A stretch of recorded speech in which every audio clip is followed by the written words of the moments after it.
নমস্কাৰ গাইজ, ধুনীয়াকৈ মাফলা চাপনা মাৰি লৈছোঁ। ঠাণ্ডা মস্ত, বিৰাট ঠাণ্ডা পৰছি। আপোনালোকৰ এইবোৰ ঠাণ্ডা পৰছি নে পৰা নাই জনাবচোন।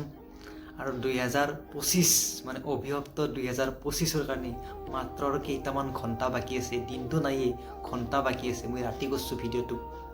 আৰু 2025ৰ আমি কাক কাক হেৰুৱালোঁ আপোনালোকৰ মনত আছেনে? নিশ্চয় মনত আছে।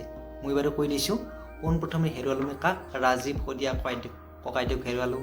তাৰপিছত হেৰুৱালোঁ আমি গায়ত্ৰী হাজৰিকা বাইদেউক হেৰুৱালোঁ। খুব সুন্দৰ কণ্ঠ আছিল। আমি সকলোৱে গান শুনিছিলোঁ। আমি যেতিয়া সৰু আছিলোঁ তেতিয়া গান শুনিছিলোঁ গায়ত্ৰী বাইদেউৰ। তাৰপিছত হেৰুৱালোঁ আমি আমাৰ আটাইৰে শ্ৰদ্ধা, আটাইৰে সন্মানৰ অসমৰ হাৰ্টথ্ৰব নহয়, ভাৰতৰ হাৰ্টথ্ৰব জুবিন দাক হেৰুৱালোঁ। তাৰপিছত হেৰুৱালোঁ আমি বিখ্যাত বাঁহী বাদক দীপক শৰ্মা ছাৰক হেৰুৱালোঁ। তাৰপিছত হেৰুৱালোঁ নাগাৰা নামৰ সূৰ্য, নাগাৰা নামৰ জন্মদাতা ৰামচৰণ ভৰালীদেৱক হেৰুৱালোঁ। তাৰপিছত হেৰুৱালোঁ সৈয়দ আব্দুল্লা দেৱক হেৰুৱালোঁ। তাৰপিছত হেৰুৱালোঁ হেমন্ত দত্তক হেৰুৱালোঁ। আৰু অৱশেষত হেৰুৱালোঁ আমি ফাইলুং বসুমতাৰী, যাই আমাক হাঁহিৰ খৰাক জগাই তুলিছিল। বেহৰবাৰী আউটপোষ্টৰ এজন সুন্দৰ অভিনেতা আছিল, তেখেতক হেৰুৱালোঁ।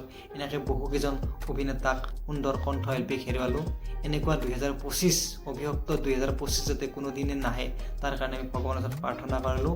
ধন্যবাদ।